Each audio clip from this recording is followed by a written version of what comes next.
And would you have on the other subject about that employment matter about fair share affecting us, the Abood case back in, 75? Any particular idea why this particular court agreed to take this new case from California? Because I thought Abood was was upholding a fair share concept. I thought that was it. Well, you brought it up. I was going to talk about it anyway, but it was going to explain basically what the case is about. There was this case that the court has just agreed to take that I think is going to have significant impact on Illinois. Involves teachers in California. All right, and what happened is they don't want to pay. The teachers who are non-union members don't want to have to pay into the union, and the state requires them to do that in this government union. And so this has gone up. It's called Freidrichs versus the California Teachers Association, and this is what Governor Rauner wants, was to see that people don't have to pay into the unions if they're not union members. Now, the case you're talking about is Abood versus the Board of Education, and it is a 1977 case. You're close, and I wouldn't have known it, but I looked it up for the show. Here's what they say. Although public employee, this is 1977, Supreme Court of the United States.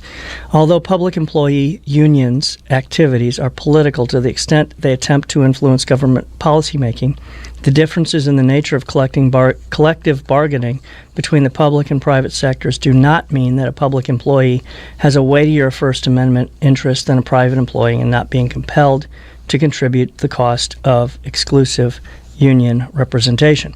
And they kind of go on, but you get the point is basically they've considered whether or not there's union membership in the government is different.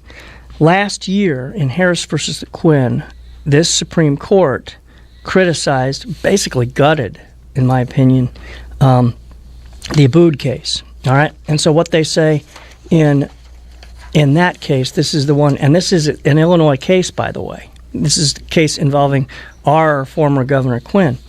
And it says, I'll quote from the Harris versus Quinn case. The Abood court, quote, failed to appreciate the distinction between core union speech in involuntarily subsidized but by dissenting public sector employees and the core union speech involuntarily funded by their counterparts in the private sector.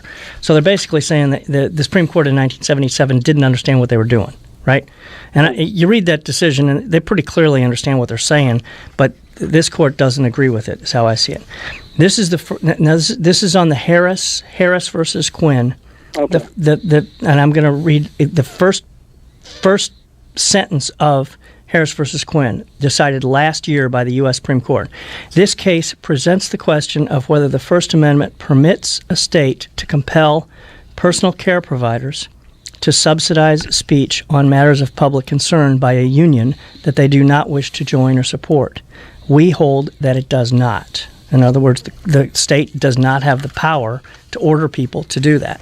And so I believe, and I'm fairly sure that this is going to happen, just based on reading that the court is going to say in California, the California court is not allowed to compel people to pay union dues if they're not a union member. And that obviously is going to do exactly what Rauner wants here in Illinois without having him to take any action. Yeah, I think that's what's going to happen. Thank you very much, Jim. Appreciate the call.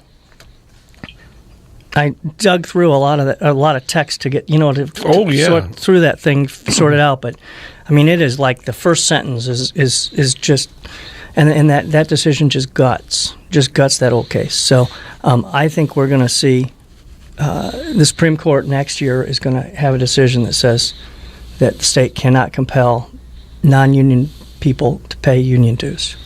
That's pretty cut and dry. With that, let's take another call here real quick if we can. Mm-hmm. Hi, you're on there. Yes, how you doing? Fine, you? Two things on the question of fair share. The one you were talking about in Illinois, was that not with people that were not state employees? Well, they were. It was technically, and that's why they're taking it, because it was slightly different in the sense that these people were in-home nurse people, right? Right. And so they were not.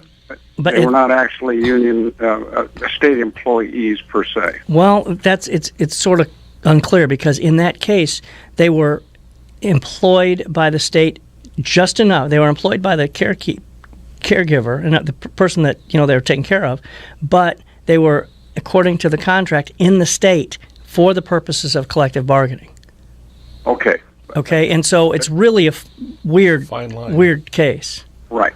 And one other thing, for the argument of not paying fair share, and I'm a union member, so I will bring that up front, but if people then do not have to pay fair share, then should they then benefit from all the benefits that the union bargains for, and should they then have to go out and just fight on their own to get the benefits and wages that they want? Or should they still be accorded all the things that the union bargains for if they're not paying at least fair share? Yeah, I understand your argument. So how do you feel about that? I understand your argument.